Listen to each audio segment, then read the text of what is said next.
It's 5:30. Now, Fox 35 News at 5:30.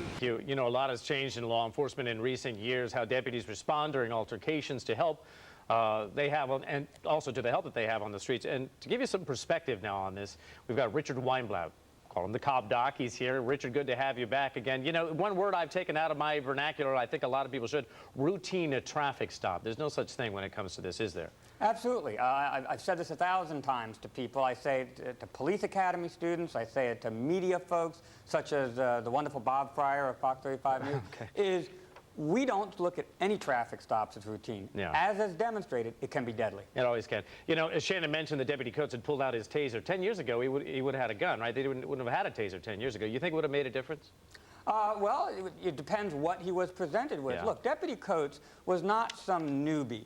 This was a 4.5-year veteran who was clearly recognized by the agency as being a sharp law enforcement. He was on the honor guard, too, wasn't he? Honor?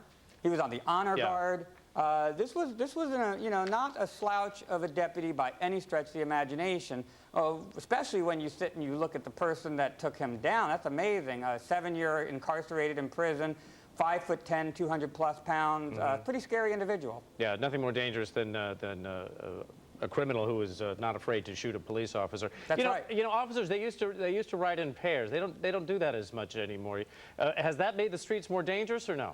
Well, what's made the streets more dangerous is that the criminal element has changed. A lot of people look at the statistics and they say, well, officer deaths have gone down, so it's safer. Actually, that's really a misconception. There's 3 reasons why it's gone down. It's because of ballistic vests. It's better training for officers. An Orange County Sheriff's Office is great at tactical training. We train officers from other districts, don't we? Doesn't Orange County train officers from other districts? Absolutely. They're famous for their SWAT roundup competition, where they bring agencies in from all over the country. Orange County is some of the best folks at tactical stuff, and Deputy Callan was one of their best. Would anything have made a difference if a criminal decides, I'm going to take a gun and shoot an officer in the head?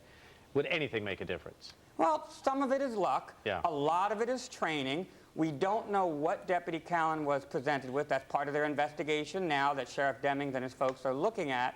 But my guess is if he could take on somebody like Deputy Callan, I don't know what officer. This bad guy got the drop on the good guy, unfortunately. Yeah, all right. Well, Richard Weinblatt, we appreciate that. And I know that you knew Deputy Coates a little bit. At least you'd met him on a few occasions. So certainly, you know, our condolences to you It's very, very sad for his wife, who's a deputy, and for the family, and for the sheriff's office. And the community has lost a great deputy. It certainly has. Richard, thank you for stopping in. Thank you, Bob.